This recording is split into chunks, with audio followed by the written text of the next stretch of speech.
Hi guys, how are you all doing?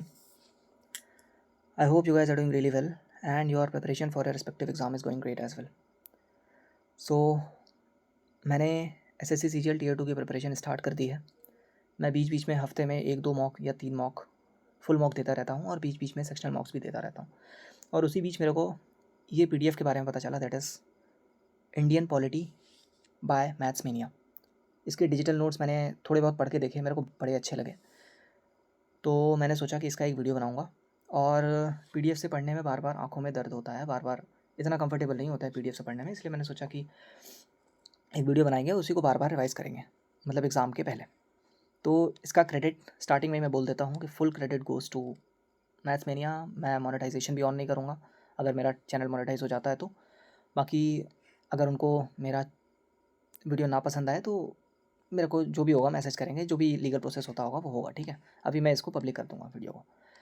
तो let's revise this then. तो सबसे पहले आता है हिस्टोरिकल बैकग्राउंड।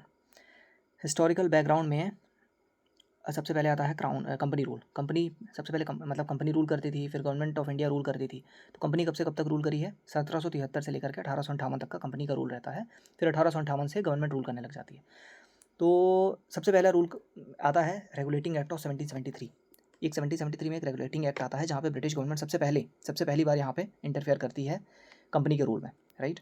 तो this is the first step by the British parliament to control and regulate the affairs of the East India Company in India and designated governor of Bengal as the governor general of Bengal governor, ठीक है। फिर assisted by council of 4 members, 4 member की council से assist किया, ठीक है। फिर Warren Hastings first governor general of Bengal बनते हैं और इस्टेब्लिश करते हैं क्या? ये सुप्रीम कोर्ट एट कैलकाटा इन 1773 का एक्ट है। 1774 में कैलकाटा में सुप्रीम कोर्ट इस्टेब्लिश करते हैं जहाँ पे एक चीफ जस्टिस और 3 अदर जजेस होते हैं। फिर sir Elijah Impey was appointed as a first chief justice of the supreme court. Elijah Impey को first chief justice of the supreme court बनाया जाता है। इसके बाद आता है Pitt's India act of 1784, that is just after 1 year, no it is after 11 years, right. It is 1773, this is 1784। इसमें क्या होता है? देखो, इसमें डबल गवर्नमेंट की बात होती है। डुअल गवर्नमेंट स्टार्ट कर देती है ब्रिटिश गवर्नमेंट, दैट इज एक बोर्ड ऑफ कंट्रोल ला देती है और कोर्ट ऑफ डायरेक्टर्स ला देती है। तो बोर्ड ऑफ कंट्रोल क्या होता है? पॉलिटिकल अफेयर्स को मैनेज करता है और court of director commercial affairs को मैनेज करता है। अब डायरेक्टर्स, अब इसको याद कैसे रखेंगे? डायरेक्टर्स कहाँ होते हैं? कंपनीज में होते हैं, राइट। तो court of directors commercial affairs को और board of control political affairs को। बोर्ड ऑफ कंट्रोल में 6 मेंबर्स थे इंक्लूडिंग ब्रिटिश मिनिस्टर्स, ठीक है। This act clearly distinguish between commercial and political function.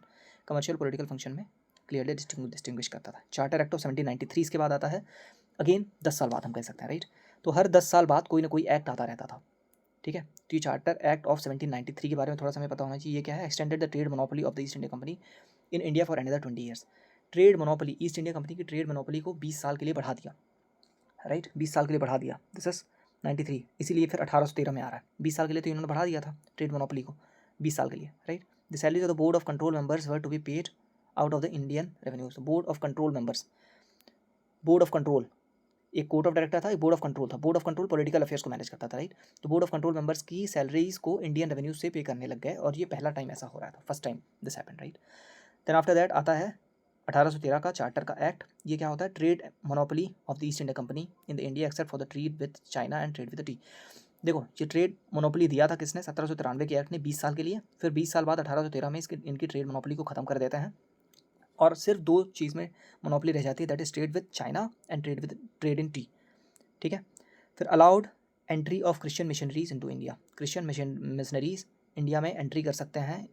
फिर mandated the company to spend 1 lakh per year on education of Indians.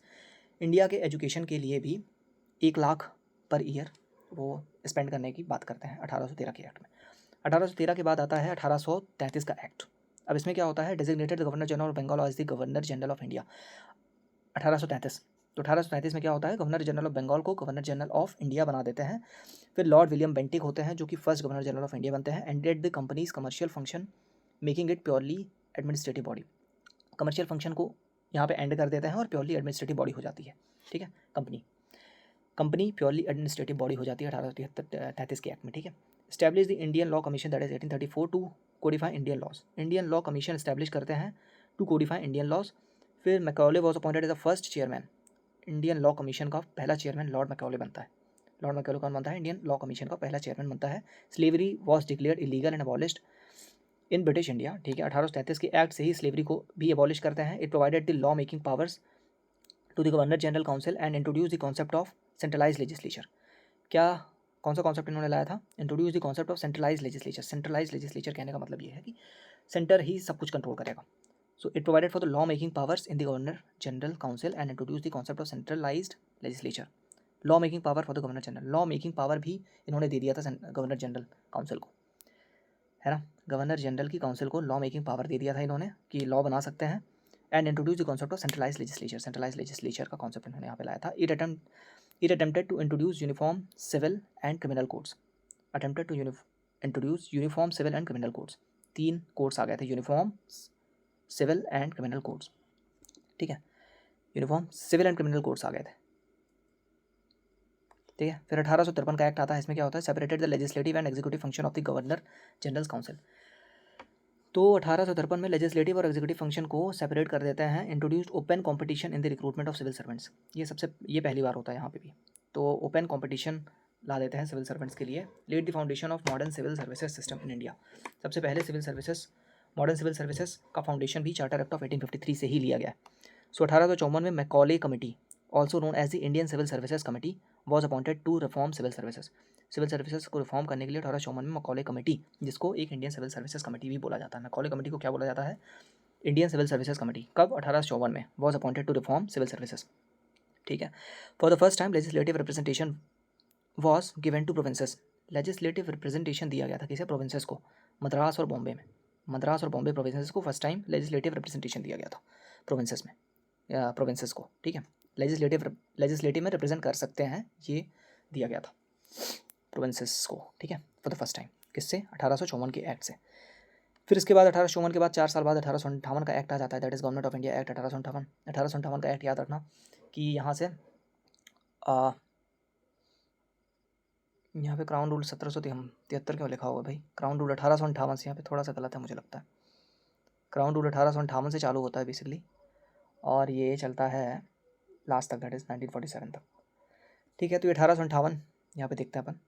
देखो 1854 तक हमने देख लिया, राइट। 1853 तक ये देख लिया हमने, 1853। ये 1854 या 1853 दोनों सेम ही है मुझे लगता है, 53 ही है शायद, क्योंकि हर 10 साल में आता था ना। ये 33 था, 43, 53, 20 साल बाद आ रहा है यार। ये वाला 10 साल बाद आया था, ठीक है, ये 20 साल बाद था। कंपनी रूल, ठीक है। क्राउन रूल अब देखते हैं थोड़ा सा। फिर गवर्नमेंट ऑफ इंडिया 1858 की लड़ाई के बाद पूरी तरह से गवर्नमेंट हम पे रूल करने लग जाती है ना। 1858 से गवर्नमेंट हम पे रूल करने लग जाती है। Act for the good government of India, this is the act for the good government of India, mark the end of the company rule and transfer the power directly to the British crown, ठीक है। फिर the governor general of India is now designated viceroy, उसको viceroy बोल दिया जाता है governor general को। फिर lord Canning the first viceroy, ठीक है। Board of control and court of director were abolished, board of control और कोर्ट ऑफ डायरेक्टर को अबॉलिश करके क्या ला दिया जाता है? Ending the system of double government के सिस्टम को यहाँ पे एंड कर देते हैं इस गवर्नमेंट ऑफ इंडिया की 1858 से। फिर इसके बाद new office of secretary of state of India was created, एक नई ऑफिस क्रिएट करी जाती है for secretary of state. Member of the British cabinet responsible to the British parliament, secretary of state की एक ऑफिस क्रिएट करी जाती है इंडिया में, जिसमें member of the British cabinet और responsible for the British parliament, ये ब्रिटिश पार्लियामेंट के लिए रिस्पॉन्सिबल होते हैं। अब 15 member council of India was created to assist the secretary of the state, secretary of state को असिस्ट करने के लिए 15 मेंबर की काउंसिल बनाई जाती है। सेक्रेटरी ऑफ स्टेट को असिस्ट करने के लिए 15 मेंबर की काउंसिल बनाई जाती है इंडिया में, ठीक है। फिर 1909 का एक्ट आता है, जिसको मॉर्ले मिंटो रिफॉर्म भी बोलते हैं। जॉन मॉर्ले जो है तो सेक्रेटरी ऑफ स्टेट होते हैं, और लॉर्ड मिंटो हैं वो वाइसरॉय होते हैं। फिर इंट्रोड्यूस द सिस्टम, मॉर्ले कौन होते हैं? सेक्रेटरी ऑफ स्टेट, और मिंटो होते हैं वाइसरॉय। तो 1990 क्या है? मॉर्ले सेक्रेटरी ऑफ स्टेट और मिंटो वाइसरॉय होते हैं। Introduce the system of separate electorate for Muslim, ठीक है। This meant Muslim could elect their own representative, ठीक है। Lord Minto came to be known as the father of communal electorate, Lord Minto को क्या बोला जाता है? Father of communal electorate, first time introduction of communalism in Indian politics, ये सबसे पहली बार ऐसा होता है किसी कम्युनिटी को अलग से इलेक्शन में कोई रिजर्वेशन वगैरह या जो भी है वो दिया जाता है। Indian members were included in the executive council of the viceroy for the first time Indian members को एग्जीक्यूटिव काउंसिल ऑफ वाइसरॉय में एंट्री मिलती है, मतलब इंडियन मेंबर्स को भी इंक्लूड किया जाता है एग्जीक्यूटिव काउंसिल ऑफ वाइसरॉय में। वाइसरॉय की एग्जीक्यूटिव काउंसिल में इंडियन मेंबर्स को भी एंट्री मिलती है पहली बार। Satyendra Prasad Sinha became the first Indian to join the viceroy's executive council as a law member. As a law member Satyendra Prasad Sinha सबसे पहले इंडियन बनते हैं to join the viceroy's executive council और एज अ लॉ मेंबर। फिर 1919 के एक्ट में क्या होता है, मोंटेग्यू चेम्सफोर्ड रिफॉर्म बोलते हैं। Edwin Montagu secretary of state होते हैं, लॉर्ड चेम्सफोर्ड वाइसरॉय होते हैं। Introduce dyarchy in the provincial subjects, ठीक है, प्रोविंसेस में डायरकी इंट्रोड्यूस कर देते हैं। ट्रांसफर सब्जेक्ट कौन कौन से थे, एजुकेशन और health administered by Indian minister. और रिजर्व सब्जेक्ट कौन कौन से थे, पुलिस और रेवेन्यू। देखो रिजर्व सब्जेक्ट कौन कौन से थे, पुलिस और रेवेन्यू। ट्रांसफर सब्जेक्ट कौन कौन से थे, एजुकेशन और हेल्थ, जो कि इंडियन मिनिस्टर्स इसको एडमिनिस्टर करते थे।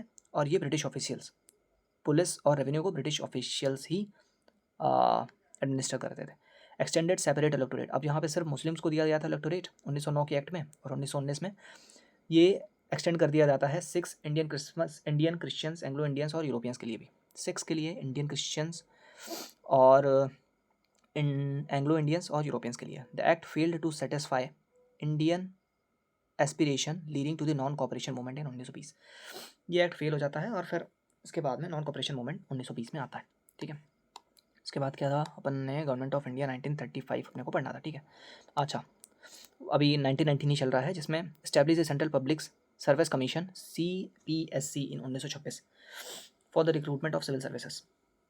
सिविल सर्विसेज के रिक्रूटमेंट के लिए 1926 में central public service commission establish करते हैं सिविल सर्विसेज के रिक्रूटमेंट के लिए 1926 में, ठीक है। For the first time voting rights were granted to Indian women though limited, ठीक है। इंडियन वुमेन्स को सबसे पहली बार इसी लॉ के थ्रू दिया जाता है वोटिंग राइट्स 1919 के थ्रू, राइट।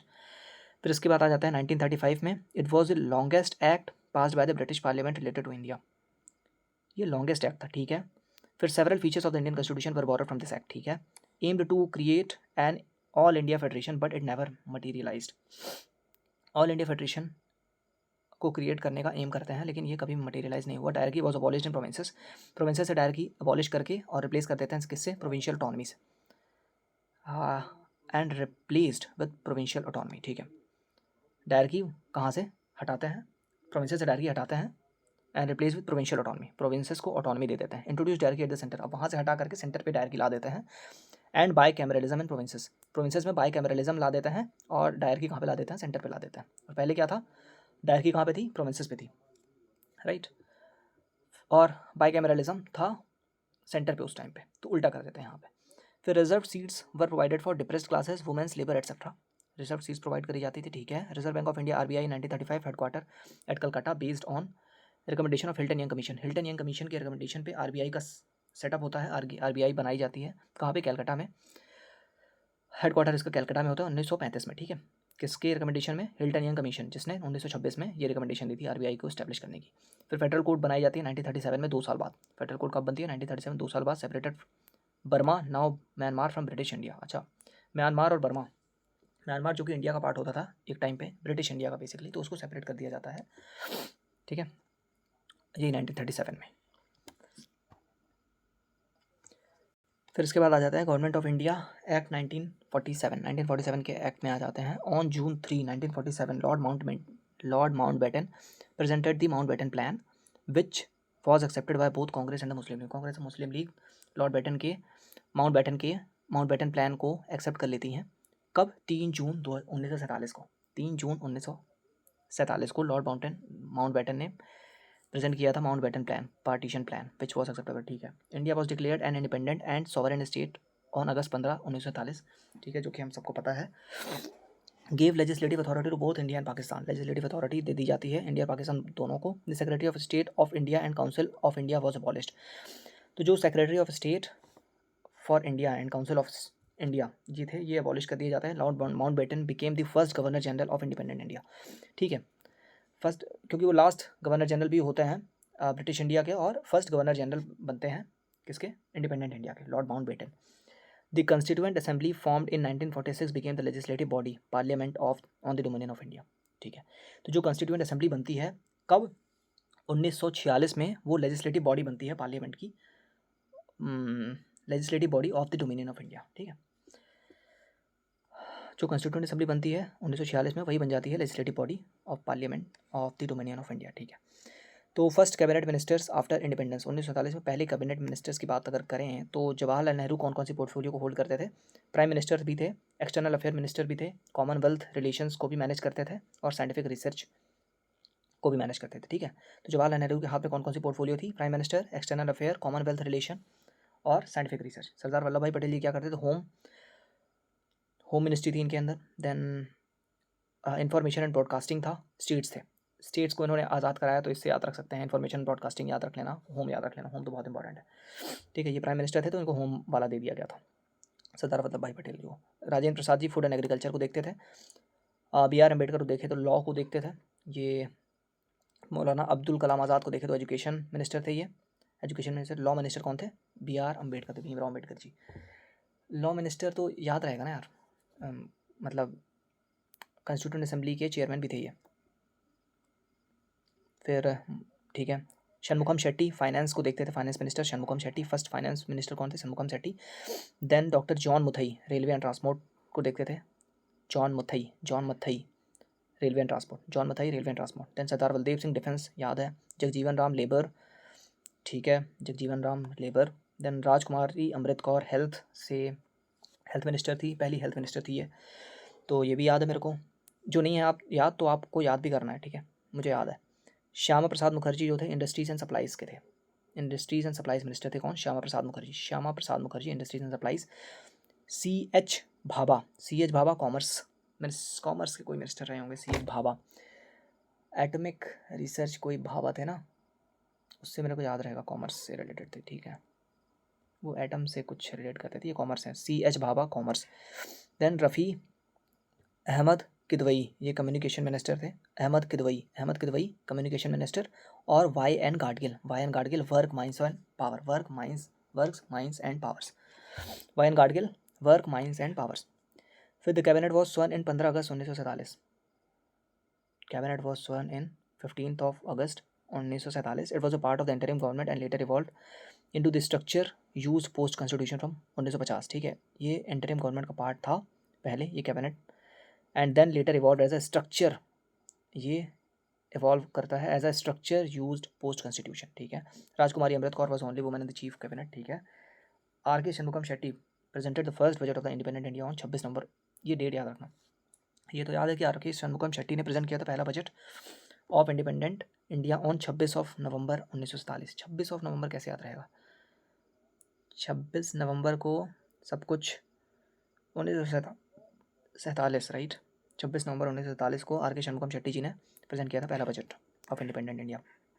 फिर आ जाते हैं मेकिंग ऑफ इंडियन कॉन्स्टिट्यूशन में। ठीक है, तो मेकिंग कैसे अपना इंडियन कॉन्स्टिट्यूशन बनता है, तो सबसे पहले आती है demand for constituent assembly. Constituent assembly की डिमांड होती है कब? 1934 में एम एन रॉय सबसे पहले डिमांड करते हैं कंस्टिट्यूएंट असेंबली की। First person to propose the idea of constituent assembly in India, M N Roy is also known as the father of Indian communism, communism के फादर है। ठीक है, फादर ऑफ इंडियन कॉन्स्टिट्यूशन कौन है? B are Ambedkar है। Father of Indian communism कौन है? M N Roy है। फिर इंडियन नेशनल कांग्रेस ने फॉर्मली एक्सेप्ट कर लिया था 1935 में, और इन्होंने भी अनाउंस कर दिया था। फिर 1938 में जवाहरलाल नेहरू जी ने क्या बोला था? रीआइटरेटेड दी Congress demand for the constituent assembly in Haripura session में 1938 में रीआइटरेट किया था जवाहरलाल नेहरू ने कंस्टिट्यूएंट असेंबली की डिमांड के लिए। फिर 1940 में ऑगस्ट ऑफर आता है, जिसमें जो कौन लेके आता है? Linlithgow. First time the British accepted the idea of constituent assembly. 1940 में सबसे पहली बार लिलिंथो जो है तो एक्सेप्ट करता है कंस्टिट्यूएंट असेंबली को, idea of constituent assembly. However the offer was rejected by both the INC and Muslim league. ये अगस्त ऑफर की बात हो रही है, तो अगस्त ऑफर को both that is Muslim league and Indian National Congress दोनों ने रिजेक्ट कर दिया था। रिजल्ट क्या होता है? लॉन्च ऑफ इंडिविजुअल सत्याग्रह। ठीक है, फर्स्ट सत्याग्रही विनोबा भावे बनते हैं, पहले इंडिविजुअल सत्याग्रह लॉन्च करते हैं। ठीक है, यहाँ पे रिजल्ट क्या होता है? इंडिविजुअल सत्याग्रह लॉन्च करते हैं और फर्स्ट सत्याग्रही विनोबा भावे होते हैं, आचार्य विनोबा भावे। फिर 1942 में क्रिप्स मिशन का प्रपोजल आता है, कौन लेके आता है? स्टेफर्ड क्रिप्स लेके आता है, proposed granting dominion status and forming constitution through an Indian constituent assembly, लेकिन इसको भी रिजेक्ट कर देते हैं कौन? Indian National Congress. फिर रिजल्ट क्या होता है? यहाँ पे क्विट इंडिया मूवमेंट अपन लॉन्च करते हैं। यहाँ पे क्या लॉन्च किए थे अपन ने? इंडिविजुअल सत्याग्रह लॉन्च किया था 1940 में, 1942 में क्विट इंडिया मूवमेंट लॉन्च कर देते हैं। यहीं पे गांधी जी नारा देते हैं कौन सा? डू और डाई का। फिर कैबिनेट मिशन प्लान 1946 में आता है, rejected the demand of 2 separate assemblies. इन्होंने, हाँ ठीक है, कैबिनेट मिशन प्लान ने 2 सेपरेट असेंबलीज मतलब कि पाकिस्तान और भारत अलग होने के डिमांड को रिजेक्ट कर दिया था, propose the formation of single constituent assembly for India. Then members of mission, इस कैबिनेट मिशन के मेंबर्स कौन कौन से थे, डायरेक्ट क्वेश्चन आता है। लॉर्ड पैथिक लॉरेंस जो कि चेयरमैन थे, स्टैफर्ड क्रिप्स और A V Alexander. Pethick Lawrence, Stafford Cripps और एवी अलेक्जेंडर। रिजल्ट क्या था, constituent assembly in November 1946 under the cabinet mission plan. ठीक है, कैबिनेट मिशन प्लान के अंडर कंस्टिट्यूएंट असेंबली को कंस्टिट्यूट कर देते हैं। 1946 हो गया, ठीक है। आते हैं कंस्टिट्यूएंट असेंबली और देख लेते हैं इंपॉर्टेंट डेट्स। 2 सितंबर 1946 formation of interim government of India. 1946 2 सितंबर इंटरिम गवर्नमेंट बनती है इंडिया की, ठीक है। 9 दिसंबर 1946 में पहली सिटिंग होती है कंस्टिट्यूएंट असेंबली की, मुस्लिम लीग इसको बाइकआउट कर देती है। तो ये बड़ी इंपॉर्टेंट डेट है। 9 दिसंबर 1946 में क्या होता है, फर्स्ट सिटिंग होती है कंस्टिट्यूएंट असेंबली की, मुस्लिम लीग उसको बाइकआउट करती है। Doctor Rajendra Prasad elected as a first president of the assembly. Doctor Sachchidanand Sinha was a temporary chairman as a senior most member. S C Mukherjee and V D Krishnachari were elected as vice president, ठीक है। ये इनको first president बनने के पहले doctor Sachchidanand Sinha ji को temporary chairman बनाया जाता है 11 दिसंबर 1946 को, 2 दिन बाद। 9 दिसंबर 1946 को पहली सिटिंग होती है और 11 दिसंबर को और ये पहली सिटिंग जो होती है ना, उसी में सच्चिदानंद सिन्हा जी को यहाँ पे बनाया जाता है टेम्पररी चेयरमैन। फिर 2 दिन बाद इनको इलेक्ट कर लिया जाता है डॉक्टर राजेंद्र प्रसाद जी को as a president of Indian president of assembly, ठीक है। और सच्चिदानंद सिन्हा जी को क्यों बनाया जाता है, as a senior most member, ये सीनियर मोस्ट मेंबर होते हैं। तो फिर S C Mukherjee and V T Krishnamachari were elected as vice president. Vice president कौन कौन से थे, एस सी मुखर्जी और V T Krishnamachari. S C Mukherjee और V T Krishnamachari vice president थे। 11 दिसंबर तक की बात हो गई, 2 सेटिंग्स हो गई यहाँ पे, ठीक है। फिर आते हैं 13 दिसंबर, फिर 2 दिन बाद फिर एक सिटिंग बैठती है। Jawaharlal Nehru introduce the objective resolution. तो जवाहरलाल नेहरू जी ने कौन सी ऑब्जेक्टिव रेजोल्यूशन को 13 दिसंबर 1946 को इंट्रोड्यूस किया। फिर 22 जनवरी, दैट इज 9 दिन बाद, ऑब्जेक्टिव रेजोल्यूशन वॉज अडॉप्टेड। 9 दिन बाद नहीं भाई, ये 9 दिन बाद की बात नहीं है, फिर अगले साल की बात है ये, है ना। तो ऑब्जेक्टिव रेजोल्यूशन 1 साल बाद लगभग अडॉप्ट कर लेते हैं इसको। फिर 22 जुलाई 1947 को नेशनल फ्लैग वॉज अडॉप्टेड। ये डायरेक्ट डेट याद होनी चाहिए, ये भी डेट डायरेक्ट याद होनी चाहिए। 22 जनवरी 1947 को, 1947 22 जनवरी को ऑब्जेक्टिव रेजोल्यूशन को अडॉप्ट करते हैं और 22 जुलाई 1947 को नेशनल फ्लैग अडॉप्ट करते हैं। नेशनल फ्लैग 22 जुलाई 1947, ठीक है।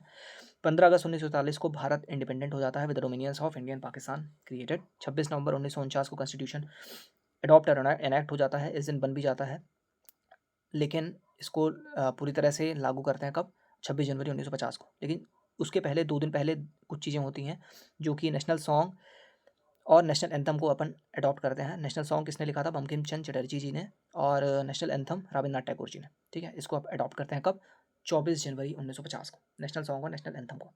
फिर 26 जनवरी 1950 को constitution came into force, India became republic. Then 25 अक्टूबर 1951 से लेकर के 21 फरवरी 1952 तक पहली जनरल इलेक्शंस होते हैं। पहले जनरल इलेक्शंस कब से कब तक होते हैं, 1951 से 1952 तक। 25 अक्टूबर 1951 से लेकर के 21 फरवरी 1952 तक। फिर कंपोजिशन की बात करें तो ठीक है, टोटल स्ट्रेंथ होती है 389 की, 389 की टोटल स्ट्रेंथ होती है। 93 आते हैं प्रिंसली स्टेट से और 296 आते हैं ब्रिटिश इंडियन प्रोविंसेस से। भारत ब्रिटिश इंडियन प्रोविंसेस से कितने आते हैं, 296 आते हैं, 93 यहाँ से आते हैं। टोटल स्ट्रेंथ 389 होती है, 292 फ्रॉम गवर्नर्स प्रोविंस। अच्छा, इसमें से भी बाइफरकेट कर दिया इसको, 292 from the governors province and 4 from chief commissioners province. 4 chief commissioner province से आते हैं और 292 गवर्नर के प्रोविंस से आते हैं। 93 प्रिंसली स्टेट से आते हैं। 389 टोटल कॉम्पोजिशन होता है इनका, ठीक है। याद रहेगा ना, याद रहेगा, ठीक है। नेक्स्ट आ जाते हैं committees of the constituent assembly. कौन कौन सी कमिटीज़ होते हैं, इसके पहले अपन देख लें तो थोड़ा सा ऑब्जेक्टिव रेजोल्यूशन के बारे में, जो कि इंट्रोड्यूस कौन करता है, जवाहरलाल नेहरू। कब, 13 दिसंबर 1946 में हमने पीछे देखा था, ठीक है। अडॉप्ट कब करते हैं इसको, 22 जनवरी 1947 में, ये भी हमने पीछे देखा था। Form the philosophical basis of the Indian constitution, ये ऑब्जेक्टिव रेजोल्यूशन क्या बनाता है, philosophical basis of the Indian constitution. The preamble of the constitution is a modified version of this resolution, ठीक है। माउंट बेटन प्लान आता है 3 जून 1947 को, 3 जून 1947 को माउंट बेटन प्लान आता है। क्या बोलता है वो, propose the partition of India into India and Pakistan, ठीक है। लॉर्ड माउंटबेटन जो कि लास्ट वाइसरॉय ब्रिटिश इंडिया बनता है। सी राजगोपालाचारी, ये first and the last governor general of independent India बनता है, ठीक है। इसके बाद गवर्नर जनरल की पोजीशन को हटा दिया जाता है। Independence, Indian independence act of 1947 pass by the British parliament to implement the Mountbatten plan. British parliament इसको लाती है to implement the Mountbatten plan, Indian independence act of 1947। Then Clement Attlee was the prime minister at the of the Britain at that time, ठीक है। Assign 2 separate roles to the assembly. Legislative body को कौन chair करता है, जीवी मावलंकर, और constituent body को कौन चेयर करता है, doctor Rajendra Prasad. Constituent body doctor Rajendra Prasad. Legislative body G V Mavalankar. की असेंबली रूल्स की अगर बात करें, रूल्स की बात करें तो इन May 1949 India ratified it's membership of the Commonwealth game, ठीक है, ये भी हमने पढ़ा है कहीं ना कहीं। 22 जुलाई 1947 को इंडियन फ्लैग वॉज अडॉप्टेड। 24 जनवरी 1950 को national song Vande Mataram and the national anthem Jana Gana Mana were adopted. Doctor Rajendra Prasad was elected the first president of India, ठीक है, 24 जनवरी 1950 में ये सब हो रहा है। फिर the final session of the constituent assembly was held, यही 24 जनवरी 1950 को। 26 जनवरी 1950 को गवर्नमेंट ऑफ इंडिया ने अडॉप्ट किया national emblem law and capital of Ashok. ये अपन 26 जनवरी को अडॉप्ट करते हैं, राइट। 26 जनवरी 1950 को गवर्नमेंट ऑफ इंडिया ने अडॉप्ट किया national emblem law and capital of Ashok. Total कितने सेशंस हुए थे? 11 सेशंस हुए थे। ड्यूरेशन कितना था? 2 साल 11 महीने और 18 दिन, 3 साल से 12 दिन कम। टोटल ड्यूरेशन 2 साल 11 महीना 18 दिन। टोटल एक्सपेंडिचर कितना आया था? 64 लाख का आया था उस टाइम पे 64 लाख का इन्वेस्टमेंट आया था टोटल। फिर committees of the constituent assembly, कुछ कमिटीज़ थी जिनके बारे में पता होना चाहिए। 8 मेजर कमिटीज़ थी। तो कौन कौन सी थी? मेजर कमिटीज़ 8 थी, जिसमें जवाहरलाल नेहरू चेयरपर्सन थे, ठीक है। इस कमेटी के चेयरपर्सन कौन थे? जवाहरलाल नेहरू। अच्छा, जवाहरलाल नेहरू ने क्या क्या चेयर किया था basically? Union power committee, union constituent committee और स्टेट कमेटी। तो यूनियन या स्टेट जहाँ पे भी आता है वहाँ पे जवाहरलाल नेहरू जी ही रहेंगे, याद रखना। राजेंद्र प्रसाद जी ने प्रोसीजर कमेटी और स्टीयरिंग कमेटी। प्रोसीजर और स्टीयरिंग कमेटी याद कर लेना किसी भी तरह से, मेरे को याद है। प्रोसीजर और स्टीयरिंग कमेटी को डॉक्टर राजेंद्र प्रसाद जी चेयर करते हैं। दैन सरदार वल्लभ भाई पटेल जी प्रोविंशियल। देखो, ये प्रोविंसेस से स्टेट और प्रोविंसेस को इनको अलग करने में इनका ज़्यादा रोल रहा है ना, सरदार वल्लभ भाई पटेल जी का। तो इनको प्रोविंसेस वाली दे दी गई प्रोविंसेस, और फिर इनको फंडामेंटल राइट वाली भी दी गई थी, fundamental rights of minorities and tribals, advisory committee on fundamental rights and minority and tribals. Drafting committee was form on 29 August 1947 with Bhimrao Ambedkar as its chairman, ठीक है। कब बनी थी? 29 अगस्त, एक दिन बाद। ड्राफ्टिंग कमेटी एक दिन बाद बनी थी, that is 29 August 1947 with Bhimrao Ambedkar as its chairman. Member of drafting committee के मेंबर्स बहुत इंपॉर्टेंट है, सारे याद होने चाहिए। राजेंद्र प्रसाद जी थे, एन गोपाल स्वामी अयंगर थे, अल्लादी कृष्ण स्वामी अय्यर थे, के एम मुंशी थे, सैयद मोहम्मद सादुल्ला थे। फिर एन माधव राव जी ने रिप्लेस किया था बी एल मित्तर को, और टी टी कृष्णाचार्य जी ने रिप्लेस किया था डी पी खेतान को, ठीक है। तो एक जन इनमें से किसी की, मुझे अच्छे से पता नहीं है, शायद बीमार हो गए थे कोई, या फिर एक जन की किसी की डेथ हो गई थी। तो फिर से एक बार देख लें। Doctor Bhimrao Ambedkar chairman, then Gopalaswami Ayyangar, Alladi Krishnaswami Iyer, then K M Munshi, Syed Mohammad Saadulla, N Madhava Rao replaced B L Mitter, T T Krishnacharya replaced D P Khaitan. Minor और अदर कमिटीज़ के बारे में बात करें तो G V Mavalankar ji, committees on function of assembly, ये क्वेश्चन आता है, डायरेक्ट आता है। Committee on the function of the assembly, ठीक है। K M Munshi ji, committee on the order of business कौन देखता है? मुंशी जी देखते हैं। पट्टाभी सीतारमैया वस्तावैया से मैंने याद किया है कि वहाँ पे घर की बातें होती हैं, तो हाउस कमेटी है ये। House committee and the committee on the chief commissioner provinces. Doctor Rajendra Prasad ji, ad hoc committee on national flag and the finance and staff committee, ठीक है। फाइनेंस और स्टाफ कमेटी इनको मिलती है, और एडहॉक कमेटी मिलती है नेशनल फ्लैग में, फैला की नेशनल फ्लैग की। Then Jawaharlal Nehru special committee to examine the draft constitution. Jawaharlal Nehru ji को एक स्पेशल कमेटी मिलती है to examine the draft constitution. Alladi Krishnaswami Ayyangar को क्या मिलती है? Credential committee, Alladi Krishnaswami Iyer. S K Dhar linguistic provincial committee S K Dhar. J B Kripalani fundamental rights sub committee, S K Dhar, ठीक है। लिंग्विस्टिक प्रोविंशियल कमेटी याद रहेगा मुझे। Then J B Kripalani fundamental rights की सब कमेटी मिलती है जे बी कृपलानी जी को। एस सी मुखर्जी को माइनॉरिटीज़ सब कमेटी मिलती है, एस सी मुखर्जी जी को माइनॉरिटीज़ की सब कमेटी मिलती है।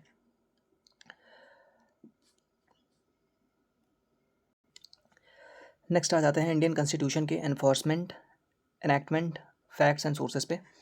फिर एनैक्टमेंट पे क्या क्या है? अडॉप्टेड ऑन 26 जनवरी 1949, 26 नवंबर 1949, ठीक है, अडॉप्ट कर देते हैं। Observe as a constitutional day इसको बोलते हैं, ठीक है। Declared in 2015 by the ministry of social justice and empowerment, ठीक है। साइंड ऑन 24 जनवरी 1950 बाय 284 मेंबर्स इंक्लूडिंग 15 वुमेन रहती हैं।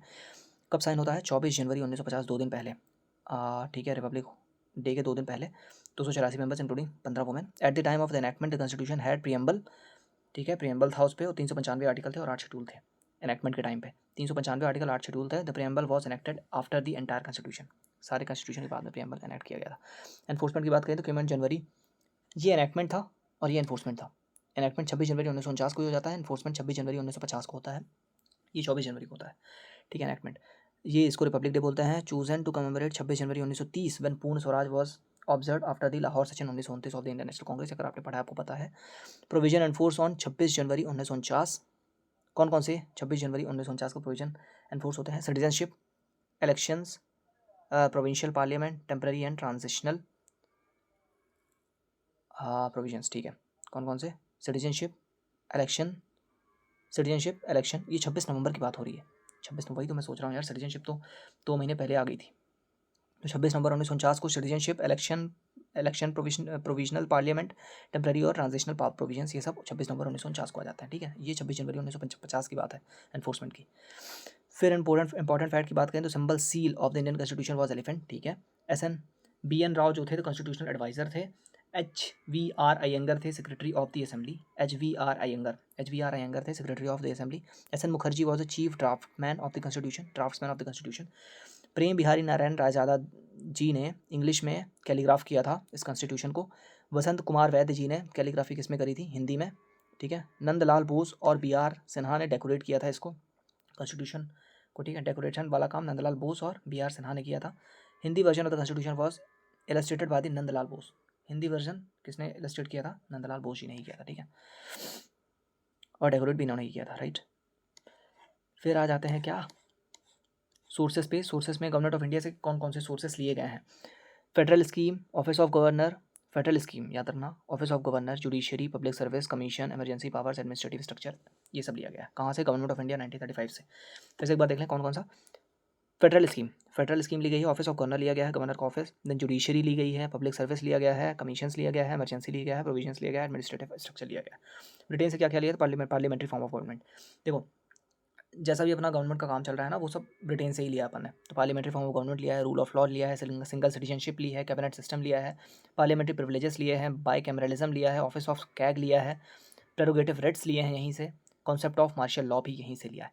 तो गवर्नमेंट ऑफ इंडिया और ब्रिटेन में थोड़ा सा कन्फ्यूजन हो सकता है, क्योंकि गवर्नमेंट ऑफ इंडिया का जो था वो ब्रिटेन का ही एक्ट था। तो फेडरल स्कीम्स यहाँ से लिया, ऑफिस ऑफ गवर्नर लिया है, जुडिशरी लिया है, पब्लिक सर्विस लिया, कमीशन लिया है, emergency provisions government of India 1935 से ही लिया, ठीक है। एडमिनिस्ट्रेटिव स्ट्रक्चर यहाँ से लिया, ठीक है। ब्रिटेन से parliamentary government, rule of law, single citizenship, cabinet system, parliamentary privileges, bicameralism, office of CAG, prerogative rights, concept of martial law. USA से क्या क्या लिया? फंडामेंटल राइट्स, इंडिपेंडेंट जुडिशरी, ठीक है, जुडिशियल रिव्यू लिया है यहीं से, इम्पीचमेंट ऑफ प्रेसिडेंट, ठीक है, रिमूवल ऑफ जजेस ऑफ सुप्रीम कोर्ट और high court, post of vice president और प्रियम्बल भी हमने यूएसए से ही लिया है। और पोस्ट ऑफ वाइस प्रेसिडेंट भी याद रखना कि यूएसए से लिया है। आयरलैंड से हमने DPSP लिया है। Nomination of member of Rajya Sabha, देखो नॉमिनेशन कहाँ से लिया है? आयरलैंड से लिया है। और हमने और आगे देखेंगे, ठीक है। नॉमिनेशन ऑफ मेंबर कहाँ से लिया है? आयरलैंड से लिया है। मेथड ऑफ प्रेसिडेंशियल इलेक्शन भी हमने यहीं से लिया है, प्रेसिडेंट के इलेक्शन का मेथड भी हमने आयरलैंड से लिया है। कनाडा से क्या क्या लिया? Federation with strong centre, residuary power with centre, appointment of state governor bye centre, ठीक है। Advisory jurisdiction on the supreme court, advisory jurisdiction लिया है। फेडरेशन विद स्ट्रॉन्ग सेंटर लिया, रेसिड्यूरी पावर लिया है, appointment of state governor bye centre लिया है, और क्या सुप्रीम, ठीक ठीक है ठीक है। ऑस्ट्रेलिया से क्या क्या लिया? कॉन्करेंट लिस्ट लिया, जॉइंट सेटिंग लिया है, ट्रेड एंड कॉमर्स लिया है, और लैंग्वेज ऑफ द प्रियम्बल। अच्छा, लैंग्वेज ऑफ प्रियम्बल नहीं पता था मुझे, ये दिया है अपन ने ऑस्ट्रेलिया से। जर्मनी से क्या क्या लिया? Provision of suspension of fundamental rights during emergency के टाइम पे सस्पेंशन ऑफ फंडामेंटल राइट्स ये हमने लिया है जर्मनी से। यूएसएसआर से क्या लिया है? यूएसएसआर अब रशिया हो गया है। फंडामेंटल ड्यूटीज़ लिए, ठीक है, and the ideas of the social economic and political justice in the preamble, ठीक है। फंडामेंटल ड्यूटीज हमने यूएसएसआर से लिया है, और the ideals of social economic and political justice, ठीक है। फ्रांस से क्या क्या लिया है? Idea of liberty, equality and fraternity in the preamble, ठीक है। साउथ अफ्रीका से लिया है हमने procedure for amendment of constitution, election of Rajya Sabha. देखो इलेक्शन ऑफ राज्यसभा हमने कहाँ से लिया? साउथ अफ्रीका से लिया। और यहाँ पे हमने क्या देखा था? हाँ क्या, आयरलैंड से क्या लिया है? Nomination of member of Rajya Sabha, nomination of member of Rajya Sabha Ireland से लिया है। इलेक्शन किससे लिया है? हमने साउथ अफ्रीका से लिया, ठीक है। फिर जापान से क्या क्या लिया? प्रोसीजर स्टेब्लिश्ड बाय लॉ और ड्यू प्रोसेस ऑफ लॉ, याद रखना। प्रोसीजर स्टेब्लिश्ड बाय लॉ हमने जापान से लिया है, और एक चीज़ और था, क्या था यार? रूल ऑफ लॉ ब्रिटेन से, rule of law Britain, law का रूल ये ब्रिटेन से लिया है, और procedure established by law, due process of law या प्रोसीजर स्टेब्लिश्ड बाय लॉ ये हमने जापान से लिया है। स्ट्रक्चरल पार्ट ऑफ कॉन्स्टिट्यूशन लिया है हमने government of India of act of 1935 से। पॉलिटिकल पार्ट ब्रिटिश कॉन्स्टिट्यूशन से लिया। Language of the preamble Australia से लिया। स्ट्रक्चरल पार्ट कहाँ से लिया? Government of India of act of 1935 से लिया है। पॉलिटिकल पार्ट लिया है ब्रिटिश कॉन्स्टिट्यूशन से। फिर पार्ट्स ऑफ इंडियन कॉन्स्टिट्यूशन को पढ़ने पे आ गए हैं अपन। इसके टोटल 25 पार्ट है, ठीक है। ओरिजिनली 22 पार्ट्स थे, अब 25 पार्ट्स हो गए हैं। लास्ट वाला 22 ही है, लेकिन बीच में और कुछ पार्ट्स ऐड किए गए हैं, ठीक है। तो पार्ट 1 क्या है? यूनियन एंड इट्स टेरिटरी, 1 से 4 आर्टिकल तक है। पार्ट 2 में सिटीजनशिप, 5 to 11 आर्टिकल्स। पार्ट 3 में फंडामेंटल राइट्स, 12 से 35। पार्ट 4 में डायरेक्टिव प्रिंसिपल DPSP जो कि 36 से 51 आर्टिकल तक जाती हैं। पार्ट 4A फंडामेंटल ड्यूटीज़ हैं जो कि 51A में लिखी हुई हैं, 11 फंडामेंटल ड्यूटीज़ हैं अपनी। पार्ट 5 में यूनियन आ जाता है जो कि 52 से 151 आर्टिकल तक चलता है, ठीक है, 52 से लेकर के 151 आर्टिकल तक ये पार्ट 5 में रहता है। पार्ट 5 को भी 5 पार्ट में डिवाइड करते हैं, वो फिर आगे देखेंगे अपन, ठीक है। पार्ट 6 में स्टेट आता है जो कि 152 से लेकर के 237 आर्टिकल तक जाता है। फिर पार्ट 7 में आते हैं जो कि state in the B part of the first schedule replaced in 1956, ठीक है। यहाँ से भी इतना इंपॉर्टेंट नहीं होता है लेकिन फिर भी अपन थोड़ा थोड़ा एक रफ आइडिया होना चाहिए। फिर पार्ट 8 में क्या है, यूनियन टेरेटरीज़ है। यूनियन टेरेटरीज़ है 239 से लेकर के 242 आर्टिकल तक। सच्चाई बताऊँ तो मुझे यहाँ से आर्टिकल्स नहीं पता है ज़्यादातर, लेकिन हाँ ये पार्ट्स पता होता था कि कौन से पार्ट में क्या है। सो पार्ट 8 में क्या है, यूनियन टेरेटरीज़ हैं 239 से 242 तक। पार्ट 9 में पंचायत है, ये पता है मुझे, 243 से 243 ओ तक है, ये भी पता है मुझे। पार्ट 9A में क्या है, पार्ट 9A में क्या है, म्यूनसिपैलिटीज़ हैं। म्यूनसिपैलिटीज़ दैट इज़ 243P से लेकर के ZG तक है, 243 ZG तक, ठीक है। देन 9B आता है कोऑपरेटिव सोसाइटीज़। 9B आता है कोऑपरेटिव सोसाइटीज़ थोड़ी, जो कि है 243ZH से लेकर के 243ZT तक, H से लेकर के T तक, ठीक है। 243 में ही सब कुछ है, ठीक है। ये पंचायत, म्यूनसिपैलिटीज़ और कोऑपरेटिव सोसाइटी, तो ये पार्ट 9B में है कोऑपरेटिव सोसाइटी। 10 में आ जाता है the schedule and the tribal areas, ठीक है, जो कि 244 से 44A तक है, ठीक है। शेड्यूल एंड ट्राइबल एरियाज़ किस में आता है, 10th में आता है। 11th में आता है relation between union and the state. Union और स्टेट के बीच में रिलेशन 245 से लेकर 263 तक है। देन पार्ट 12 में आता है finance, property, contracts and suits. Finance, property, contracts and suits आता है 264 से लेकर के 300A तक। ये प्रॉपर्टी 300A में ही है ना, राइट टू प्रॉपर्टी 300A में डाल दी गई है। फिर ये 13 आता है क्या, trade commerce inter course with in the territory of India, that is 301 से 307 तक ट्रेड कॉमर्स वाला चीज़ें चलती है। पार्ट 14 बहुत इंपॉर्टेंट है, that is services under the union of the state. Union and the state services मतलब कि UPSC वगैरह इस पे आता है पार्ट 14 में। पार्ट 14A में ट्रिब्यूनल्स आते हैं 323A से लेकर के 323B तक। 323 तक तो यही चलता है, 308 से 323 तक, ठीक है। फिर 15 में आ जाता है इलेक्शन, इंपॉर्टेंट है बहुत, 324 से 329A तक, ठीक है। फिर आता है 16 में क्या है, special provisions related to certain classes. Special provisions आ जाते हैं SC ST OBC से रिलेटेड, दैट इज 330 से 342 तक रहता है। 17 में आता है ऑफिशियल लैंग्वेज, इंपॉर्टेंट है, 343 से लेकर के 351 तक। 343 के काफ़ी सारे आर्टिकल्स इंपॉर्टेंट है। फिर आता है 18 में आता है इमरजेंसी प्रोविजन, 352 से 60 तक इमरजेंसी, ठीक है। 52 में रहता है, 56 में रहता है और 60 में रहता है। 3 इमरजेंसीज इंपॉर्टेंट है ना, नेशनल मेडिकल और क्या रहता है, नेशनल फाइनेंशियल, और 360 फाइनेंशियल होता है, 352 नेशनल होता है और एक और होता है 356। फिर पार्ट ये क्या है, 19 है, 19 मिसलेनियस है, 361 से 367 तक। 20 में अमेंडमेंट ऑफ द कॉन्स्टिट्यूशन दिया हुआ है 368 में, ये इंपॉर्टेंट है, ठीक है। ये 17 याद रखना, official language. 18 emergency provisions, then 20 amendment of the constitution है। फिर ये 21 temporary, transitional and special provisions है 369 से 392 तक। और पार्ट 22 में क्या क्या है, short title, commencement, authoritative text और अपील्स, ठीक है। आ जाते हैं प्रेम्बल ऑफ कॉन्स्टिट्यूशन, देखते हैं। द कॉन्स्टिट्यूशन ऑफ इंडिया है क्या, इसको एक बार पढ़ लेते हैं। We the people of India having solemnly resolved to constitute India into a sovereign, socialist, secular, democratic republic and to secure all its citizens justice. Justice कितने प्रकार की है, social, economic and political. Liberty कितने प्रकार की है, of thought, expression, belief, faith and worship, याद रखना ये इंपॉर्टेंट है, ठीक है।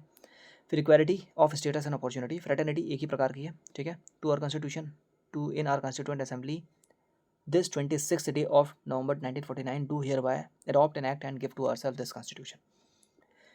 Introduction of the preamble, तो preamble serves as the constitution, introduction और the preface of the constitution, ठीक है।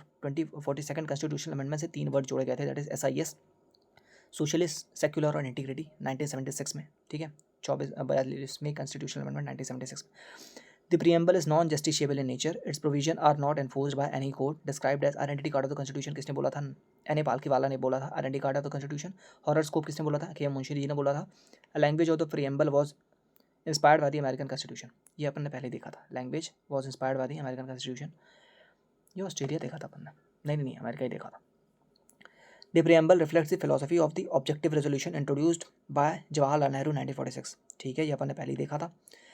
फिर the term fraternity in the Indian preamble includes both dignity of the individual and unity integrity of the nation. Fraternity means dignity of the individual, individual dignity or unity integrity of the nation. Individual और nation. Fraternity means फ्रेटर्निटी कहने का मतलब भाईचारा है basically. So dignity of individual को भी देखता है ये, और unity integrity of the nation. Integrity was specifically added to stress national integration post 1976। SIS में हमने देखा था ना, इंटीग्रिटी को ऐड किया गया था। फिर कंपोनेंट्स ऑफ द प्रियम्बल की बात करें तो sources of authority people of India है अपन, ठीक है। फिर nature of the Indian constitution sovereign, socialist, secular, democratic और रिपब्लिक है, ठीक है। और क्या क्या है इसमें, ऑब्जेक्टिव्स ऑफ द कॉन्स्टिट्यूशन क्या क्या है, justice, liberty, equality and fraternity, ठीक है। तो जस्टिस कितने प्रकार के, 3 है, सोशल, इकोनॉमिक, पॉलिटिकल। लिबर्टी देख लिया अपन ने, thought expression, belief, faith and worship. Then equality of status and opportunity, और फ्रेटर्निटी एक ही प्रकार की है। डेट ऑफ अडॉप्टेशन क्या था, 26 नवंबर 1949। Meaning of key terms, sovereign means India is fully independent, not under control of any foreign power, ठीक है। Socialist means aim for social and economic equality and distribution of wealth. Secular मतलब state treats all religions equally, no state religion. Then democratic, power resists with the people. Democratic means power resists with the people, exercised through elected representative. Republic means head of the state is elected, not hereditary. Then Supreme Court के judgments की बात करें तो बेरुवारी case 1960 में supreme court held preamble is not the part of the constitution. Berubari case में क्या बोल दिया था, बेरुवारी यूनियन केस में 1960 में सुप्रीम कोर्ट ने बोला था प्रियम्बल कॉन्स्टिट्यूशन का पार्ट नहीं है, लेकिन केशवानंद भारती केस में जो कि 1973 में होता है, 1973 में, यहाँ पे ओवर रूल करता है इस डिसीजन को और बोलता है कि preamble is the part of constitution and can be amended under article 368। However any amendment must not be violet the basic structure या डॉक्ट्रिन, ठीक है। समझ में आ गया होगा आपको। आगे चलते हैं, LIC केस में भी सेम चीज़ को कोरोबोरेट कर देता है, मतलब हाँ बोल देता है कि हाँ, मतलब जो केशवानंद भारती केस में बोला गया था वही सही है। Reaffirm the Kesavananda Bharati ruling stated preamble is the integral part of the constitution.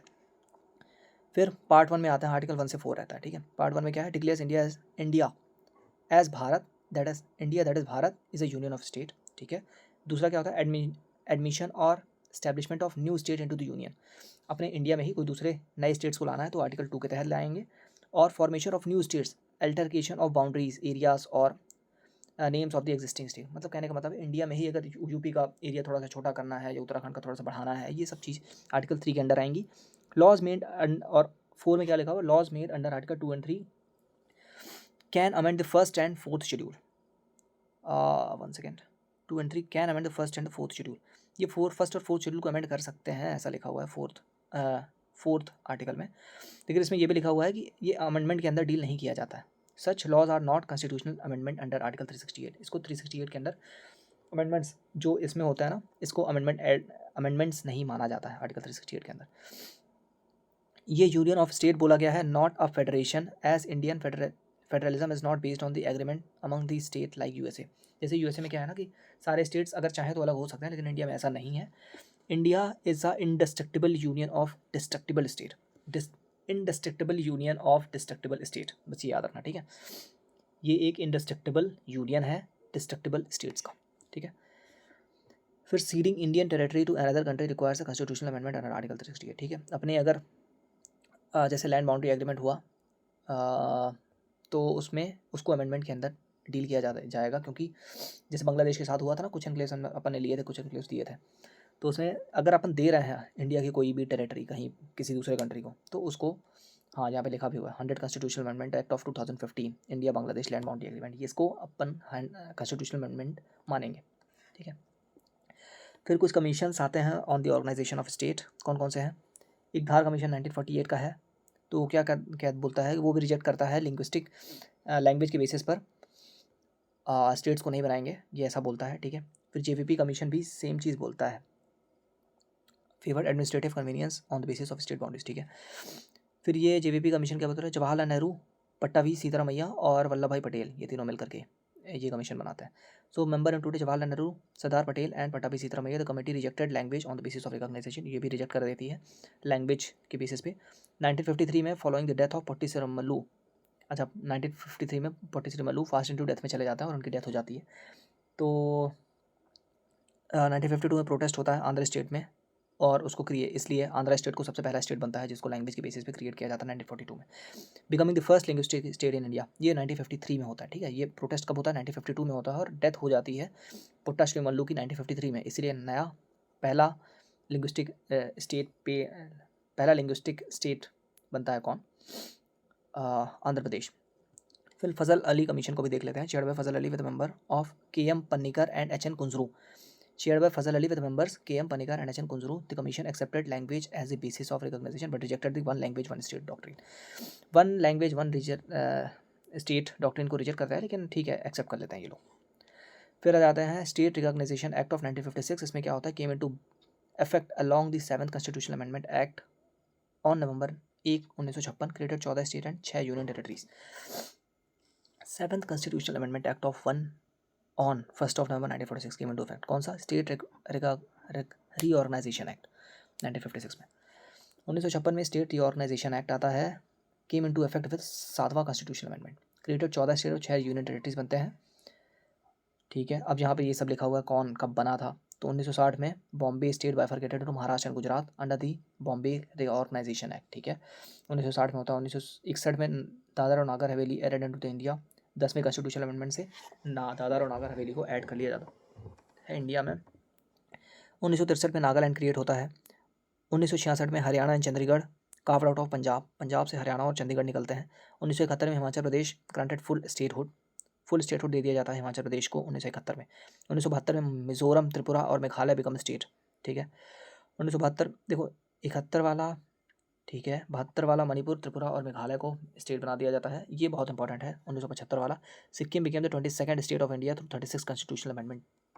ये वाला भी याद रखना. 10वां कॉन्स्टिट्यूशनल अमेंडमेंट से दादर नगर हवेली को 1961 में ऐड कर दिया जाता है इंडिया में, दादर और नागर हवेली को, राइट. फिर ये 1975 में Sikkim became the 22nd state of India through 36 constitutional amendment. फिर 1987 में Mizoram, Arunachal Pradesh and Goa granted statehood. कौन कौन से, मिजोरम, अरुणाचल प्रदेश और गोवा को 1987 में स्टेटहुड मिलता है. 2000 में छत्तीसगढ़, झारखंड और Uttarakhand created as a state. 2000 में छत्तीसगढ़ बन जाता है मध्य प्रदेश से टूट करके, और ये झारखंड और उत्तराखंड भी स्टेट बनता है. 2014 में तेलंगाना बनता है 29वां स्टेट ऑफ इंडिया. फिर 2019 में Jammu Kashmir recognised into 2 union territories, Jammu Kashmir और लद्दाख. जो जम्मू कश्मीर 2019 में जम्मू कश्मीर को 2 यूनियन टेरिटरीज में बांट दिया जाता है, जम्मू कश्मीर और लद्दाख में.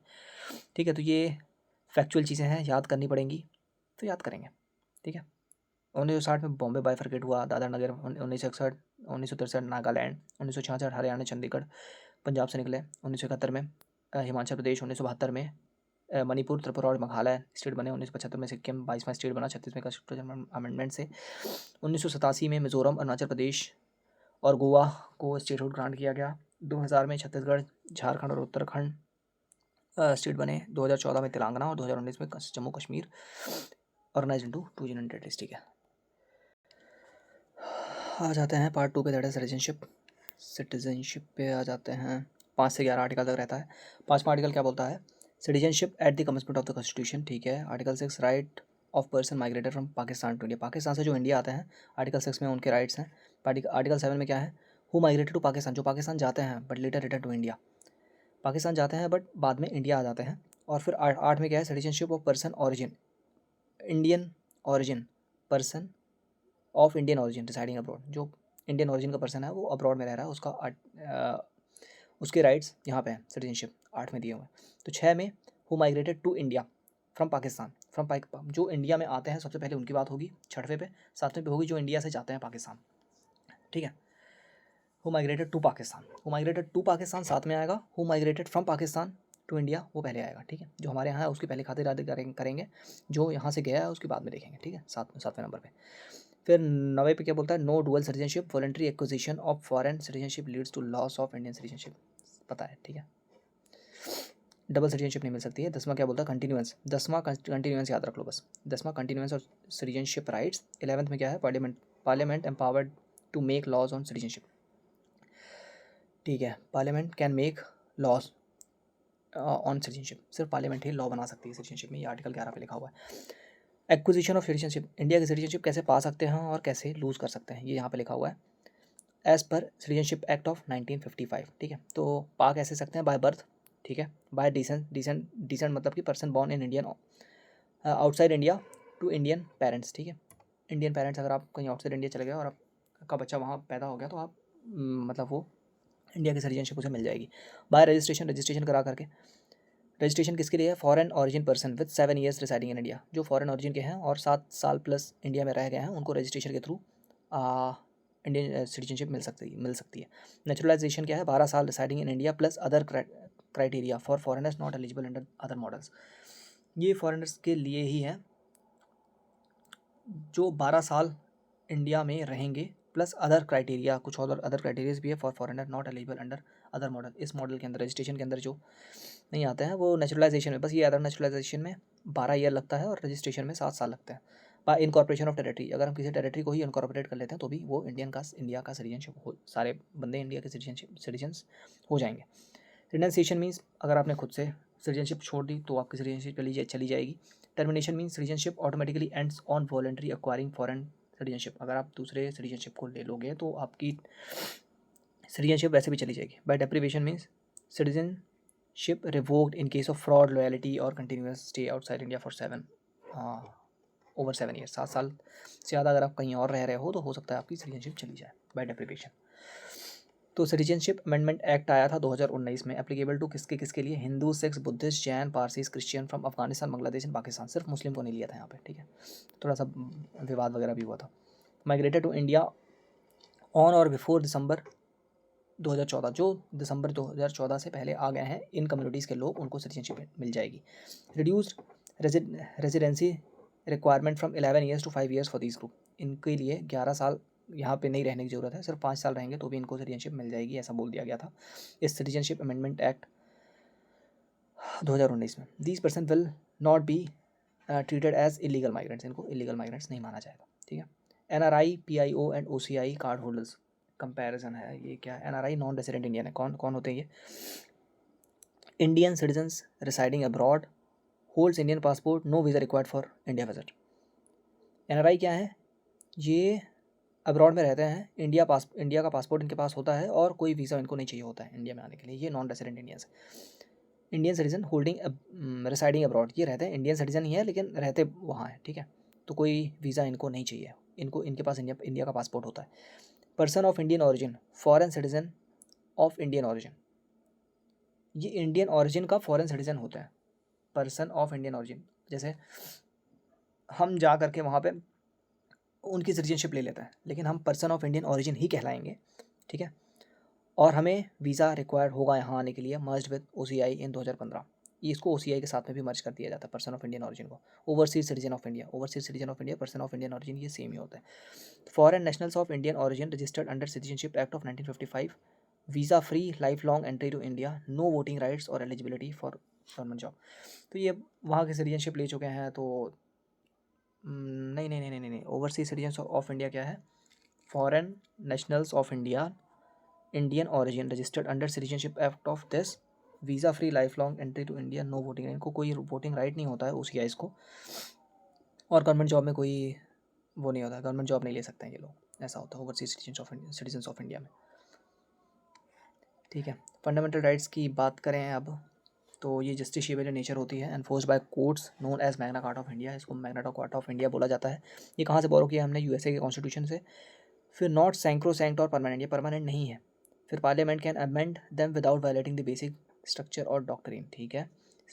Guaranteed to all the person by the supreme court, protect liberty and dignity of individual, not absolute but qualified, ये एब्सोल्यूट नहीं होती बट क्वालिफाइड होती है, subject to the reasonable restrictions, कुछ रीजनेबल रिस्ट्रिक्शंस होते हैं, जैसे आर्टिकल 19 में। Can be suspended during national emergency except 20 और 21 को सस्पेंड नहीं कर सकते, बाकी सबको सस्पेंड कर सकते हैं नेशनल इमरजेंसी की केस में। सबसे पहले आर्टिकल 12 देखते हैं, डेफिनेशन ऑफ स्टेट इसमें लिखी हुई है। आर्टिकल 13 में क्या लिखा हुआ है, law violating FRs are null and void, laws made under article 368 are not subjected to the article 13, जो फंडामेंटल राइट्स को वायलेट करेंगे उसको नल एंड वॉइड डिक्लेयर कर दिया जाएगा, ये आर्टिकल 13 में लिखा हुआ है। And expressively provides for the doctrine of judicial review, ठीक है। और क्या लिखा हुआ है इसमें, and laws made under article 368 are not subjected to article 13, ये कॉन्स्टिट्यूशनल अमेंडमेंट वाले आर्टिकल, ये आर्टिकल 30 से सब्जेक्टेड नहीं है, ठीक है। स्टेट यहाँ पे क्या लिखा हुआ, government of India, parliament, state, अच्छा स्टेट किसको बोल रहा है, स्टेट बोल रहा है गवर्नमेंट ऑफ इंडिया को, पार्लियामेंट को, स्टेट गवर्नमेंट को, legislature, local authorities and authorities under the government of India, इन सबको स्टेट बोला जा रहा है, ठीक है। राइट टू इक्वलिटी आती है 14 से 18 के बीच में, तो article 14 equality before law, article 15 prohibition discrimination on ground of religion, race, caste, sex और प्लेस ऑफ बर्थ, नहीं कर सकते हैं ऐसा कोई डिस्क्रिमिनेशन। 16 पे राइट इक्वलिटी ऑफ अपॉर्चुनिटी मिलती है, ठीक है, ये राइट ऑफ इक्वलिटी है, ठीक है, इक्वलिटी की है। तो इक्वालिटी ऑफ अपॉर्चुनिटी मिलती है public employment. Article 16(4) permits reservation in backward classes, ये रिजर्वेशन भी देता है आर्टिकल 16(4), ठीक है, reservation in backward classes. 17 untouchability, 18 abolition of titles. तो equality before law British concept है, नेगेटिव कॉन्सेप्ट है, ठीक है, इक्वालिटी बिफोर लॉ ये नेगेटिव कॉन्सेप्ट है। Equal protection of laws American concept है, ये पॉजिटिव है। इक्वल प्रोटेक्शन ऑफ लॉज, देखो ये पॉजिटिव पॉजिटिव बातें करता है, ये कोई किसी चीज़ को रोकता है। इक्वालिटी बिफोर लॉ मतलब लॉ कोई भी चीज़ ये नहीं कर सकता, लॉ दो लोगों के बीच में भेदभाव नहीं कर सकता है, इसलिए ये नेगेटिव होते हैं, ठीक है। इक्वल प्रोटेक्शन ऑफ, ये प्रोटेक्ट करेगा, ये पॉजिटिव है, ठीक है, ये अमेरिकन कॉन्सेप्ट है। फिर ये क्या है, loss provision for women, children, SC STs OBCs and socially educationally backward classes, ये सब इसमें आर्टिकल 15 में दिए हुए हैं, एक से लेकर के, और मतलब उसके सब आर्टिकल्स बने हुए हैं। फिर राइट टू फ्रीडम आ जाता है 19 से 22 तक। 19(1) में क्या लिखा हो, 6 freedoms for citizens only. 6 freedoms कौन कौन सी थी, सामरो करके याद करते हैं, अपनी टेक्निक है। S से आ जाता है स्पीच एंड एक्सप्रेशन, A से आ जाता है असेंबली, देन फिर A से आ जाता है एसोसिएशन, SAA, देन M से आ जाता है मूवमेंट, फिर R से आ जाता है रेसिडेंस, देन O से आ जाता है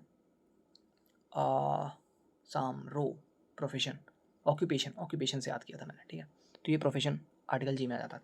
ABCDE है, F नहीं है, F को हटा दिया गया है, ठीक है। राइट टू प्रॉपर्टी था F, फिर 20, ठीक है, ये 20 एक तो यहाँ पे देख लेंगे ना, ठीक है। तो ये 6 फंडामेंटल राइट्स। 19(1) ये पता होंगे, 19(1) ABCDE and G, ABCDE, F नहीं है, G है, ठीक है। आर्टिकल 20 में प्रोटेक्शन अगेंस्ट कन्विक्शन है, ठीक है। 20 के 3 क्लॉजेस हैं, कौन कौन से, नो एक्सपोज फैक्टो लॉ पहला है, नो डबल जियोपार्डी दूसरा, नो सेल्फ इन्फॉर्मेशन तीसरा। 21 में क्या लिखा हुआ, protection of life and personal liberty, due process of law implied most fundamental article. 20 और 21 को ये प्रोटेक्शन ऑफ लाइफ होती है, 21 प्रोटेक्शन ऑफ लाइफ है, प्रोटेक्शन अगेंस्ट कन्वेंशन है, ठीक है। Due process of law implied, due process of law 21 में इम्प्लाई होती है, और most fundamental article, most important fundamental article ऐसा लिखना चाहता है, ठीक है। आर्टिकल 21(a) में क्या लिखा हुआ है, free and compulsory education for children from 6 to 14 years inserted in 86th constitutional amendment of 2002। Article 22 में क्या क्या लिखा हुआ, protection against arrest and detention and deals with punitive and preventive detention, ठीक है, ठीक है। इंपॉर्टेंट राइट्स आर्टिकल 21, कौन कौन से इंपॉर्टेंट राइट्स हैं आर्टिकल 21 के अंडर, राइट टू लाइफ है ना 21, तो कौन कौन से, राइट टू प्राइवेसी है, राइट टू फ्री एजुकेशन है up to age 14, right to speedy trial है, राइट टू इन्फॉर्मेशन है, राइट टू स्लीप है, right to marry a person of one's choice है, right to die with dignity है, right to clean environment and sustainable development है। 23 और 24 में क्या है, ये राइट अगेंस्ट एक्सप्लॉयटेशन है। 23 में क्या लिखा है, प्रोहिबिशन और ह्यूमन ट्रैफिकिंग, बेगार एंड फोर्स लेबर, इसको प्रोहिबिट करता है। आर्टिकल 24 में क्या लिखा हुआ है, prohibits child labour in hazardous industries below age 14 साल के बच्चों की उम्र से कम बच्चों को प्रोहिबिट करता है हजार्डस वर्क में, ये आर्टिकल 24 में है, ठीक है। फिर right to freedom of religion की बात करें तो 25 से 28 तक है। 25 में क्या लिखा है, freedom of conscience profession, practice and propagation of religion. 26 में freedom to manage religious affairs. 27 में no compulsion to pay taxes for promotion of any religion. 27 में क्या क्या है, नो, ठीक है, टैक्सेस में कोई कंपल्शन नहीं है। 26 में क्या है, freedom to manage religious affairs, religious affairs के मैनेज रिलीजियस अफेयर्स, ठीक है, ठीक है, ठीक है। देन 28 में क्या है, freedom from attending religious instruction और worship in certain educational institution, ठीक है। 28 में freedom from attending religious instruction को आप अटेंड करो या ना करो इन सर्टेन एजुकेशनल इंस्टीट्यूशन। और 27 में टैक्सेस वाली बातें होती हैं। 26 में टू मैनेज रिलीजियस अफेयर्स होता है। कल्चरल एंड एजुकेशनल राइट की बात करें तो 29-30 में दिया हुआ है। 29 में दिया protection of language, script and culture of any section of और सिटीजन। और 30 में दिया हुआ है rights of religious and linguistic minorities to establish and administer educational institution. Educational institution को बनाने के लिए ये राइट्स दिए गए हैं 29 में या 30 में। लैंग्वेज, स्क्रिप्ट या कल्चर को प्रोटेक्ट करने को 29 में लिखा गया है, और ये एडमिनिस्टर एजुकेशनल इंस्टीट्यूशन बना सकते हैं, ये 30 में लिखा हुआ है, ठीक है। 31 को क्या बोला जाता है, राइट टू प्रॉपर्टी, इसको रिपील कर दिया गया है। 31 में राइट टू प्रॉपर्टी था पहले, इसको रिपील कर दिया। Originally fundamental right repealed bye the 44th constitutional amendment of 1978, now a legal right under article 300A in part 12। फिर राइट टू कॉन्स्टिट्यूशनल रेमेडीज़ की बात करें तो इसमें 5 रिट्स इशू होती हैं, ठीक है। इसको heart and soul of Indian constitution बोला गया था, किसके द्वारा, भीमराव अम्बेडकर के द्वारा। 5 रिट्स कौन कौन सी थे, habeas corpus, habeas corpus means to have the body of और to release from unlawful detention, ठीक है। फिर मैंडेमस के बारे में वी कमांड। हैबियस कॉर्पस क्या होता है कि अगर आप को कोई अनलॉफुली डिटेन कर लिया है तो कोर्ट क्या बोलेगा कि बॉडी को मेरे पास लेकर के आओ। To have the body of mandamus मतलब we command direct the public officer to perform the legal duties. अगर कोई अपनी लीगल ड्यूटीज़ को सही से परफॉर्म नहीं कर रहा है तो उस केस में कोर्ट मैंडेमस ये रिट इशू कर सकता है। फिर Q warrant means by what authority of, किस अथॉरिटी से आप इस पोजीशन पर बैठे हो। अगर कोई इलीगली किसी पब्लिक अथॉरिटी पे पब्लिक चेयर पे बैठ जाता है तो आप उससे पूछ सकते हो, कोर्ट उससे पूछ सकता है कि आप किस अथॉरिटी से यहाँ पे बैठे हुए हो। Prohibition means higher court lower court को बोलता है कि आप अपने ज्यूरिसडिक्शन से बाहर जा रहे हो तो उसे रोकने के लिए प्रोहिबिशन रिट इशू करता है कौन, कोर्ट। सर्च्योररी मीन्स अब कोर्ट ऑलरेडी जा चुका है अपने ज्यूरिसडिक्शन से बाहर, lower court. So higher court उसको क्या बोलता है, उस ऑर्डर को क्वैश करता है, ट्रांसफर्स और quash orders of the lower court के ऑर्डर को खारिज करता है और अपना उस केस को अपने अंडर ले लेता है। ठीक है। फिर empower citizens to move to the supreme court directly to enforce FRs. ठीक है, ये रेट्स के बारे में बात हो रही है। ठीक है, empower citizens to move to the supreme court directly to enforce FR, called the heart and soul of the constitution by Bhimrao Ambedkar as supreme court के jurisdiction under article 32 is original but not exclusive. ठीक है, तो high court का writ का jurisdiction wider होता है supreme court के rate से। ठीक है, ये याद रखना। फिर rate jurisdiction supreme court versus high court यहाँ पे लिखा हुआ है। Scope of rate only for the fundamental right, high court fundamental और अदर लीगल राइट के लिए भी कर सकता है। हाई कोर्ट का ये लिखा हुआ आर्टिकल 226 में, सुप्रीम कोर्ट का लिखा हुआ है आर्टिकल 32 में। Discretion to issues mandatory if fundamental right is violated, supreme court को लेना ही पड़ेगा, मतलब वो मना नहीं कर सकता है लेकिन हाई कोर्ट मना कर सकता है। ठीक है, अगर फंडामेंटल राइट का हनन हुआ है तो सुप्रीम कोर्ट मना नहीं कर सकता है। ठीक है, फिर टेरिटोरियल ज्यूरिसडिक्शन की बात करें तो ऑल इंडिया सुप्रीम कोर्ट में और with in the high courts territorial jurisdiction. ठीक है, नेचर इसका ओरिजिनल ज्यूरिसडिक्शन होता है, वाइडर देन सुप्रीम कोर्ट होता है। हाई कोर्ट का jurisdiction wider than supreme court होता है। सपोर्टिंग आर्टिकल्स 33 से 35 तक, 33 से 35 तक कौन से आर्टिकल्स है, 33 में है parliament can restrict fundamental rights of armed forces, parliamentary forces और पुलिस एटसेट्रा। पार्लियामेंट रेस्ट्रिक्ट कर सकता है फंडामेंटल राइट्स किसके, आर्म फोर्सेस, पार्लियामेंट्री फोर्सेस और पुलिस के। आर्टिकल 33 में लिखा हुआ है। 34 में क्या लिखा हुआ है, allows restriction of fundamental rights during martial law. ठीक है, मार्शल लॉ के ड्यूरेशन में इसको रेस्ट्रिक्ट कर सकता है। 35 में क्या लिखा हुआ है, only parliament can legislate to implement fundamental rights, only parliament ही बना सकती है फंडामेंटल राइट्स भी कोई लॉ। फिर फंडामेंटल राइट्स की एप्लीकेबिलिटी की अगर बात करें, अवेलेबल टू ओनली सिर्फ इंडियन सिटीजन को कौन कौन सी राइट्स मिले हुए, 15, 16, 19, 29, 30 और available to citizens and foreigner सबको कौन कौन सी मिली है, 14, 20, 28 एक्सेप्ट एनिमी एलियंस के अलावा सारी आर्टिकल्स ये सारी सबको मिली हुई हैं। 15, 16, 19, 29, 30 याद रखना सिर्फ इंडियन सिटीजन्स के लिए है, उसके अलावा सबके लिए है। ठीक है, फिर आ जाते हैं डीपीएसपी पे। तो डीपीएसपी में आ जाते हैं की फीचर्स ऑफ डीपीएसपी, ये 36 से लेकर के 51 आर्टिकल्स के बीच में है। Described as the novel feature of the Constitution by Bhimrao Ambedkar, inspired by the instrument of instruction in the Government of India Act of 1935, non-justiciable in nature, not legally enforced by the courts, aim to establish a welfare state, need to be reasonably interpreted with the Article 14 and 19, reasonably interpreted with Article 14 and 19. ठीक है, called the Conscience of the Constitution by Granville Austin. Conscience of the Constitution किसने बोला था, Granville Austin ने बोला था Conscience of the Constitution. DPSP plus fundamental rights are the core of Indian constitutional philosophy.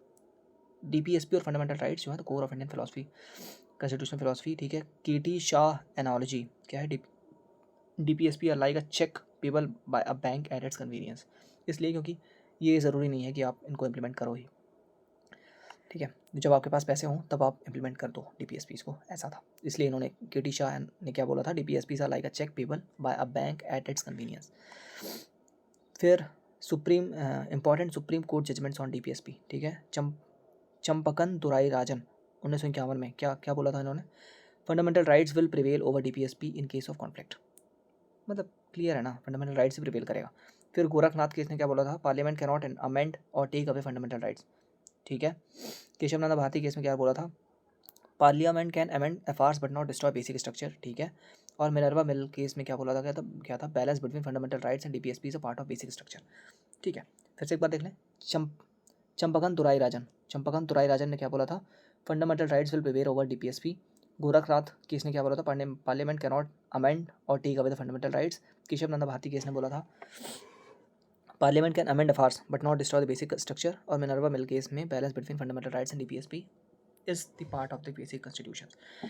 36 में क्या दिया हुआ है, डेफिनेशन ऑफ स्टेट। 37 में क्या दिया हुआ है, the provision contain in this part shall not be enforceable by any court. ठीक है, किसी भी कोर्ट में एनफोर्स करने का कोई ऐसा रूल नहीं है इस पर। 3 पार्ट्स में डिवाइड होती हैं, सोशलिस्ट, गांधीयन और लिबरल में। सोशलिस्ट, गांधीयन और लिबरल में वो देख लेंगे कौन कौन सी है। ठीक है, पहले 39 देख रहे हैं। 39 ये सोशलिस्ट प्रिंसिपल्स देख रहे हैं। ठीक है, ठीक है, 39, 38, 39, 39 से फिर 40 यहाँ पे नहीं है, 40 गांधीयन में है। ठीक है, फिर 41 यहाँ पे, 42 यहाँ पे, 43 यहाँ पे, 43 ये यहाँ पे है।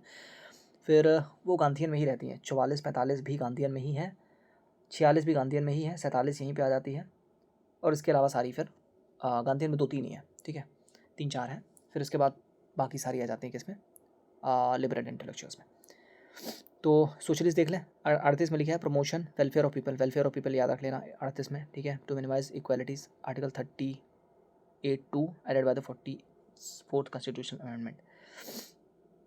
38(2) इतना इंपॉर्टेंट तो नहीं लग रहा है, पर देख लेना। ठीक है, आर्टिकल 39 में क्या है, secured adequate livelihood, prevent wealth concentration, ensure equal pay, protection health of children and workers. ये यहाँ पे है ना आर्टिकल 39A, इसके अंडर ये सब 39A में याद रखना equal justice and free legal air है, जो कि 42वें कॉन्स्टिट्यूशनल अमेंडमेंट ऑफ 1976 से ऐड किया गया था, और इसका ये 6 पार्ट्स में डिवाइडेड है, ABCDEF ऐसे करके है।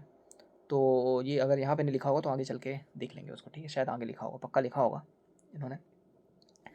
तो 41 पे क्या है, राइट टू वर्क। देखो इसको याद कैसे करते हैं, 40 तो पहले बता देता हूँ पंचायत से रिलेटेड। ठीक है, फिर 41 में राइट टू वर्क आता है, एजुकेशन आता है, पब्लिक असिस्टेंस आता है इन सर्टेन केसेस। 42 में आता है just and human condition. Right to work तो दे दिया, आप देखेंगे ह्यूमन कंडीशन है या नहीं है।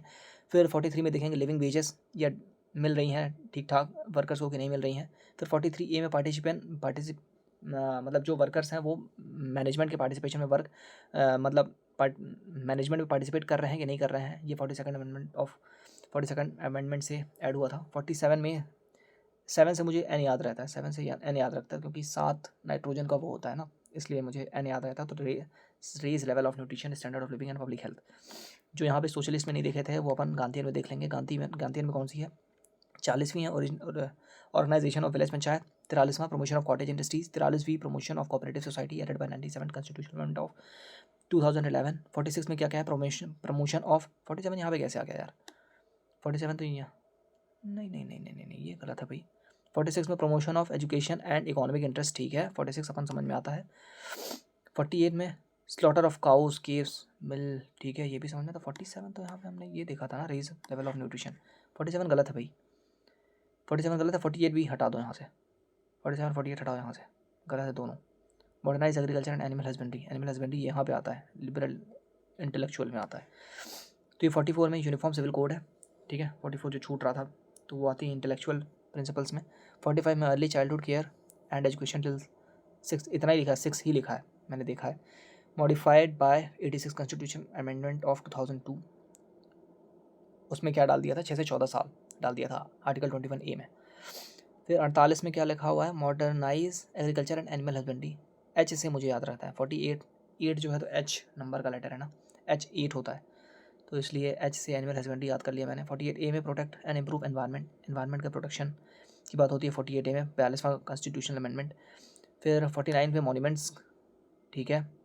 50 में सेपरेशन ऑफ जुडिशरी, 50-50 कर दिया इन्होंने, judiciary and executive from the public services. 51 में प्रमोट इंटरनेशनल पीस को प्रमोट करते हैं, respect for international law and arbitration. अब देखो 42वें कॉन्स्टिट्यूशनल अमेंडमेंट से क्या क्या होता है, इसका याद करने का तरीका मैंने परमार सर का देखा था।